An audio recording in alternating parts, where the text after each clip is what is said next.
The truth of the share market channel में आपका स्वागत है। मैं भुवनेश अग्रवाल, नमस्कार।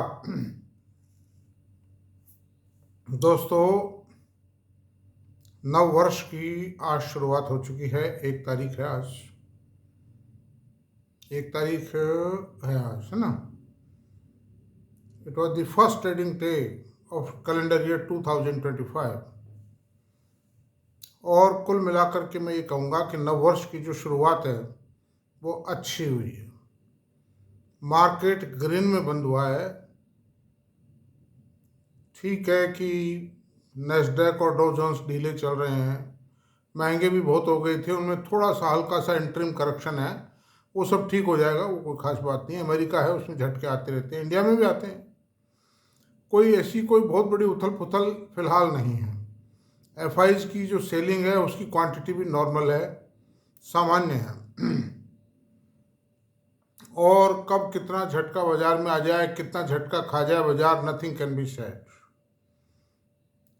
इसी कारण से तो ये कहते हैं कि भाई ऐसे शेयरों में इन्वेस्टमेंट करो और लंबे टाइम तक इन्वेस्टमेंट करो जो शेयर स्ट्रांग हो नेचर में, और लंबे टाइम तक करने के कारण उनमें जो बाजार में जो झटके फटके आते हैं, या मान लीजिए एक क्वार्टर की वर्किंग कंपनी की खराब आ गई, उन सब से उभर करके वो जो इन्वेस्टर को, शेयर होल्डर्स को जो प्रॉफिट देने वाली बात है ना, वो 3-4 साल में मेटेरियलाइज हो पाती है। ये जस्ट पॉसिबल है 3 साल 4 साल बाद में वो शेयर तिगुना चौगुना हो जाए, 5 गुना हो जाए। मतलब महिंद्रा एंड महिंद्रा का शेयर था, जैसे 10 साल पड़ा रहा, लेकिन अभी आकर के 8 गुना कर दिया उसने। 1 तो बोनस दिया, 700 रुपये से चला फिर वो, और 700 रुपये से चल के सीधा 3200 रुपये पहुँचा। मतलब तो 7 चौक 28, 4.5 गुना ये हो गया, और वो 1 बोनस दिया था, 8.5-9 गुना हो गया। तो इस तरह से कॉर्पोरेट सेक्टर में जो कंपाउंडिंग बेनिफिट्स हैं वो मिलते हैं। शेयर बाजार में जिसने साइंस ऑफ कंपाउंडिंग को समझ लिया, वो आप समझ लो वो बंदा सच्चा इन्वेस्टर है, और बाजार के अंदर सबसे बड़ी सक्सेस वो ही लेगा। ये जो कई चैनल्स हैं जो कई ट्रेडर्स के इंटरव्यू लेते हैं बुला बुला के, उनका धंधा यही है कि यूट्यूब चलाना। मतलब यूट्यूब पे जो यूट्यूब से जो एडवर्टाइजिंग मनी मिलता है, उनका काम यही है। तो कई ट्रेडर्स के इंटरव्यू लेते रहते हैं, बताते रहते हैं, बहुत चार्मिंग बताते हैं कि साहब मैंने 4 करोड़ रुपए कमाए, मैंने 2 करोड़ कमाए। क्या गारंटी है जी को ठहरी जाएंगे? और ऐसे भी बहुत से लोग मिल जाएंगे जो कहते मिल जाएंगे कि साहब मैं 2 लाख रुपए रोज कमाता हूँ ट्रेडिंग में। How it is possible? ये कोई दुकान है क्या जिसपे साहब मैं 2 लाख 5 लाख रुपए रोज की बिक्री करता हूँ, 2 लाख रुपए मुझे बच जाते हैं? How it is not possible. अभी मान लो किसी ट्रेडर ने माल खरीदा, चाहे वो कितने ग्राफिकल स्टडीज करके आया है, कितनी टेक्निकल मास्टरी है उसकी, अभी खरीदा 10 मिनट पहले ही, और वो बाजार में आप देखो अचानक स्लम्प आता है एकदम से, वो शेयर धराशायी पाता है 500 पॉइंट। मतलब पूरा बाजार, इंडेक्स और निफ्टी 500 पॉइंट गिर जाते हैं। क्या करोगे आप? मतलब कैसे करोगे? पार पड़ेगी बताओ। तो इनका एक सामान्य और मीडियम लेवल के आदमी को इस बाजार से पैसा कमाने के लिए, लॉन्ग टर्म के लिए अच्छे शेयरों में इन्वेस्टमेंट करना चाहिए। अब सवाल ये उठता है अच्छे शेयर कौन से हैं? एक अच्छा शेयर हमेशा अच्छा शेयर नहीं रहता है, और एक खराब शेयर हमेशा खराब शेयर नहीं रहता है। ये सब हालात के हिसाब से परफॉर्मेंस बदलती रहती है। HDFC बैंक था, शानदार रहा, लेकिन पिछले 3-4 सालों के अंदर इसने कुछ भी नहीं दिया है, और अब देने का हिसाब किताब जम रहा है। पहले कोरोना काल आ गया, फिर मर्जर का झगड़ा का मामला चला, अब जाके स्टेबलाइज हो पाया। ICICI बैंक में मैडम चंदा कोचर के कार्यकाल में ये बैंक प्रगति नहीं कर पाया, बैठ गया था ये, उसको संदीप दीक्षित साहब ने उठा करके इसका रिवाइवल किया। तो ये पोजीशन ये है कि बीच में खराब हो गया था, अब ICICI बैंक अच्छा हो गया। मतलब जो मैं और उदाहरण देता हूँ, दीपक नाइट्रेट, बालाजी अमीन्स, अतुल, और ये जो है ये बालाजी अमीन्स है, अल्काइल अमीन्स है, विनती ऑर्गेनिक्स है, ये केमिकल के शेयर थे। मिट्टी पड़े थे, लोग गालियां देते थे इनको, बरसों निकल गई, डिकेड्स निकल गई थी। जिस दिन इन्होंने पैसा दिया वो इतना दिया, भर भर के दिया है। तो उन सब परिवर्तनों को, जो ये परिवर्तन आते हैं बाजार में, उन सबको समझना, सेक्टर रोटेशन वाइज इन्वेस्टमेंट करना, ये इन्वेस्टर की सबसे बड़ी समझदारी है। उसको समय समय पर रिव्यू करना पड़ेगा अगर वो चाहता है। If you want to earn money, और थोड़े बहुत परिवर्तन भी करने पड़ेंगे। पैसा तो सीमित है ना हर आदमी के पास में, और वो शेयर बाजार की एक नेचर है, वो सारा पैसा लगा चुका होता है। तो उसमें से ही कुछ निकाल करके जिन शेयरों में गर्मी आने वाली होती है और सस्टेनेबल ग्रोथ आने वाली है, उनमें लगाना पड़ेगा। तो सवाल ये है कि मेरा जो इशू है वो ये कहना चाहता हूँ मैं कि एक इंटेलेक्चुअल इन्वेस्टर या स्मार्ट इन्वेस्टर जिसको कह सकते हो, वो 25% का CAGR इस बाजार से कैसे कमावे। उसके लिए एक रणनीति तैयार करनी पड़ेगी, और एक बार में आपने कोई निर्णय ले लिया, वो एक बार का निर्णय काम नहीं देगा।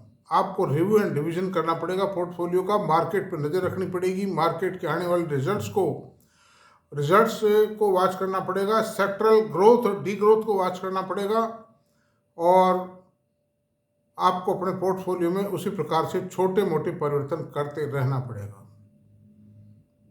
अभी जैसे मैं आपसे बताऊं, ऑटोमोबाइल सेक्टर चला, अब कौन सा चलने की बारी है? IT सेक्टर के चलने की बारी है। सरकारी बैंक चले, अब वो ठंडे पड़ गए, अब कॉरपोरेट बैंक चलने की बारी है। उसके बाद साथ ही कुछ टाइम में FMCG के चलने की तैयारी हो जाएगी, ये भी बहुत टाइम से ठंडा पड़ा हुआ है। वरुण ब्रेवरी चला बहुत जोर शोर से, फिलहाल थोड़ा शांत पड़ा है। तो ये सारे, KPIT टेक्नोलॉजी चला, टाटा एलेक्सी चला, बहुत जोर से चला, लेकिन अभी ठंडा पड़ा हुआ है। इसी प्रकार से ये जो कोफोर्स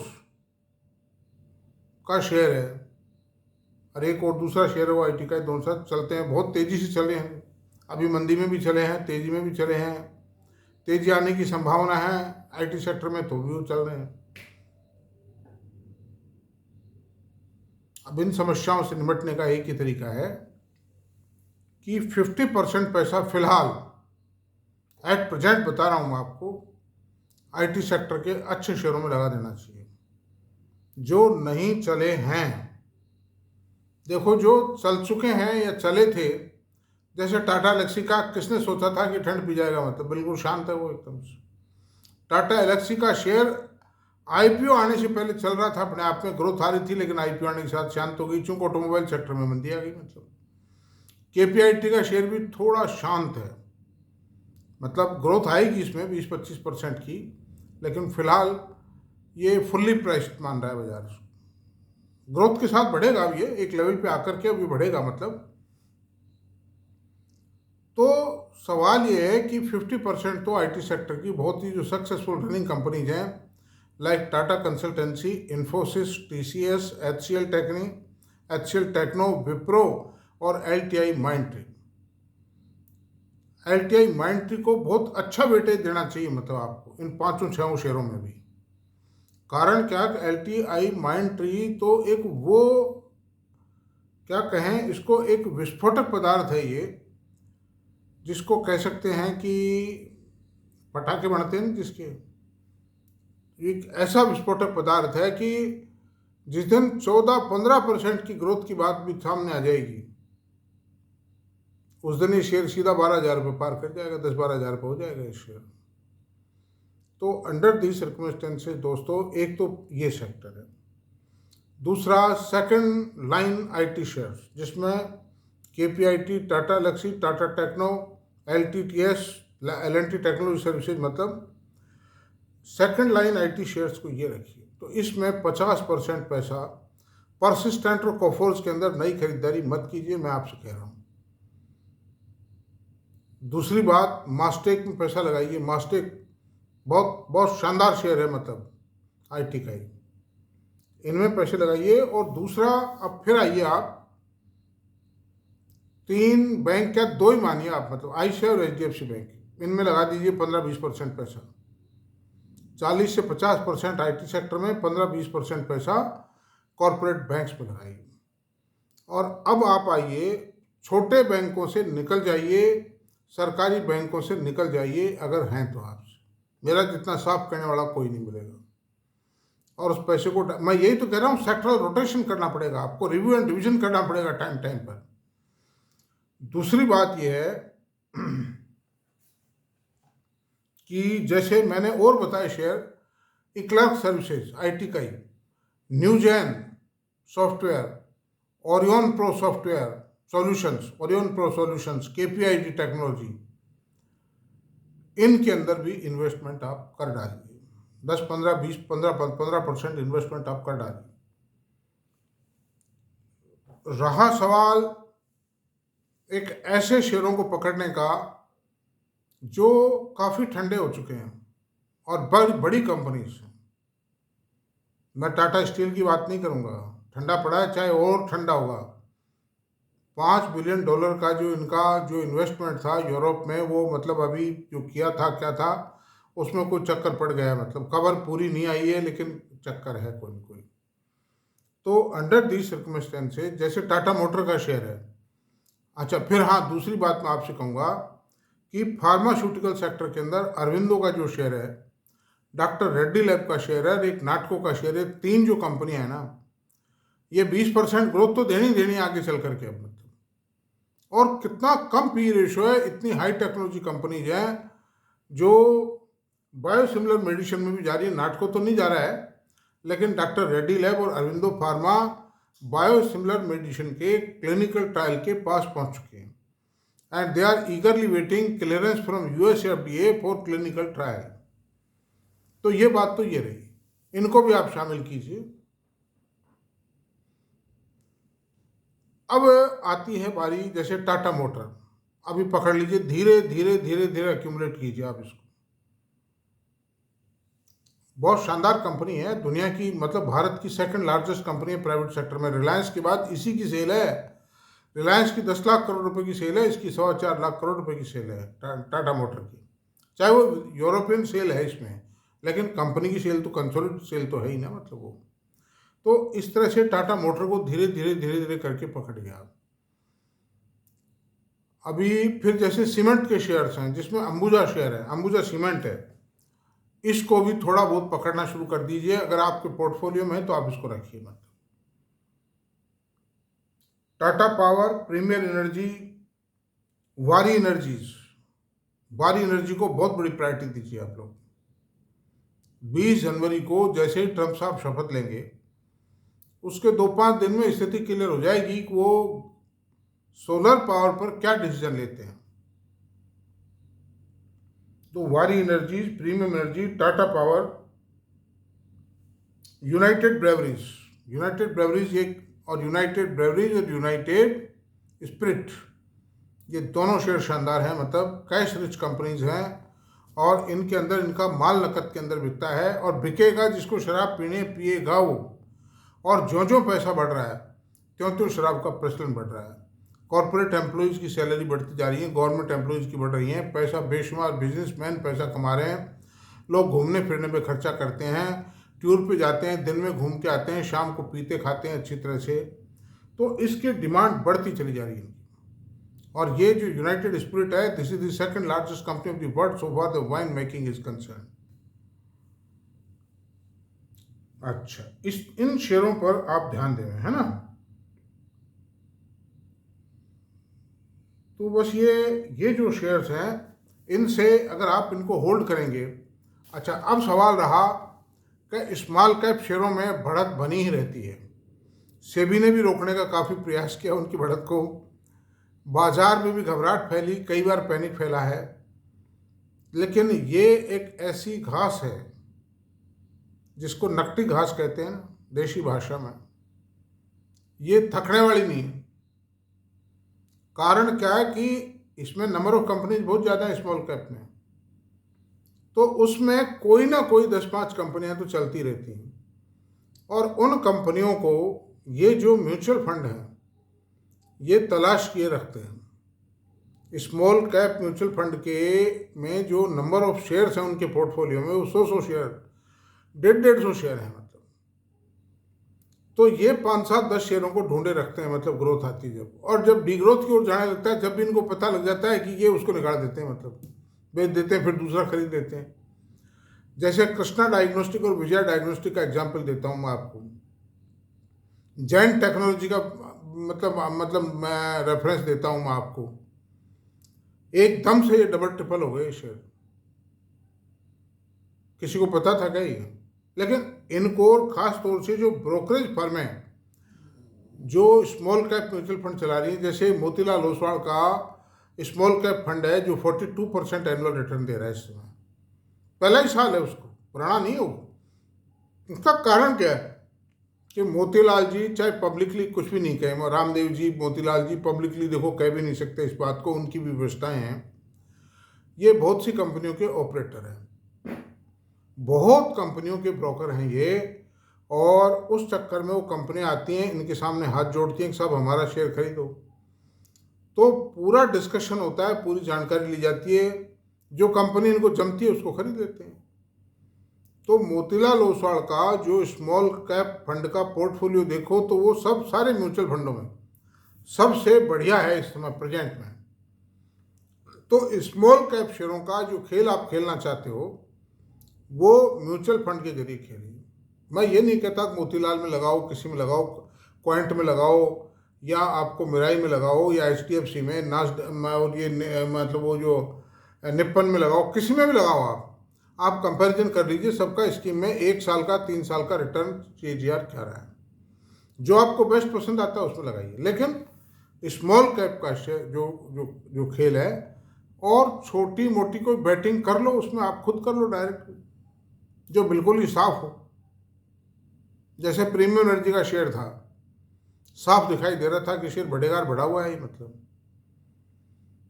अभी भी जैसे विजय डायग्नोस्टिक है, कृष्णा डायग्नोस्टिक है, इन शेयरों में बहुत दम है माफ होता है। उनकी CA वो जो मतलब ROE में मत जाइए आप। अभी नई कंपनियां क्या बनेगी इनकी, यार ये बनेगी, ये भी तो प्रॉफिट में आई हैं, ये कंपनियां प्रॉफिट देना शुरू किया है। फिर एक आध हॉस्पिटल का शेयर भी खरीद सकते हैं आप इसमें, और हॉस्पिटल में जो सबसे सस्ता और सबसे बेस्ट हॉस्पिटल है वो नारायणा हॉस्पिटल है इस वक्त, उसमें इन्वेस्टमेंट करना बहुत सेफ है, और ये शेयर कभी भी 2-2.5 हज़ार रुपये हो सकता है। तो अंडर दीज सर्कमस्टेंसेज मैंने जो आपको बातें बताई हैं, आज कंपनी के डाटाज की बात नहीं की, आपने ब्रॉड पॉलिसी पर बात की। नया साल शुरू हो चुका है, मैं वीडियो पहले भी बना चुका हूँ, लेकिन आज बहुत विस्तृत बात बताइए, स्ट्रेटजी बताइए, रणनीति बताइए कि 25% CAGR कमाने के लिए क्या करना।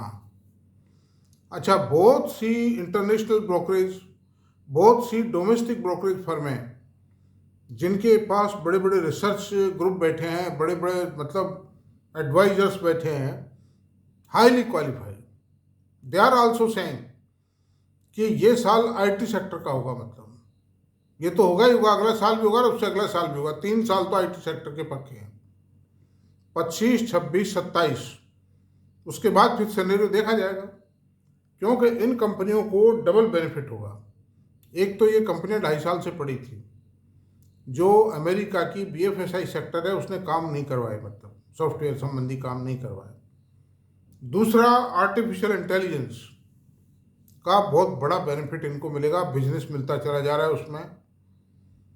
और अनदर थिंग ये है कि उस आर्टिफिशियल इंटेलिजेंस के कारण इनको सॉफ्टवेयर प्रोडक्शन में भी कॉस्ट सेविंग होगी, क्योंकि ये चेकिंग का काम और मेंटेनेंस का बहुत सा काम AI के जरिए कर लेते हैं। अब ज़्यादा मैं नहीं बता पाऊंगा because I am not an engineer, but what I have seen, what I have heard, what I have read, that's I am telling. तो दोस्तों, ये जो वीडियो है आज का पूरा करते हैं, यहीं समाप्त करते हैं। ब्रॉड पॉलिसी पर है। कई लोग मुझे अब कहेंगे इसमें कि साहब आपका ये, हमको तो ये जो भाषण माला है ये नहीं सुननी, तो ये उनकी मर्जी है, लेकिन मैंने बहुत सारगर्भित बातें कही हैं और बहुत तारतम्य से कही हैं, मतलब एकदम बिल्कुल सिमेट्रिकली कही हैं मैंने सारी बातें। इनको समझने की आवश्यकता है गहराई से, बहुत गहराई की आवश्यकता है, और सट्टेबाजी से, ट्रेडिंग से, F&O से दूर रहें। हर आदमी नहीं कमा पाता है, किसी को कोई लॉटरी खुल गई कोई खास बात नहीं, बाकी नहीं कमा सकता। बड़े बड़े जो दिग्गज खिलाड़ी हैं उनको मैंने लॉस देते हुए देखा है, मैं आपसे बता रहा हूँ, और वो हट गए इस मैदान से अंत में पिट करके। This is the position. तो दोस्तों, बात को यहीं समाप्त करते हैं, और आप लोगों को नववर्ष बहुत बहुत मुबारक हो, मुबारकबाद देते हैं आपको नववर्ष की हम। मैं अभी लंका टूर पर हूँ। जैसा कि आप देख रहे होंगे, रूम के अंदर बिल्कुल बदला हुआ मामला है एकदम से। एक रिसोर्ट में मैं रुका हुआ हूँ। मैंने चौथा शहर है और फोर्थ रिसोर्ट है जिसमें मैं रुका हूँ। एक से एक शानदार रिसोर्ट है, मज़ा आ जाता है देख करके। तो ठीक है, आपको अगर पसंद आया हो मेरा वीडियो तो प्लीज़ इसको सब्सक्राइब करें, लाइक करें, शेयर करें, कमेंट करें। Thank you very much.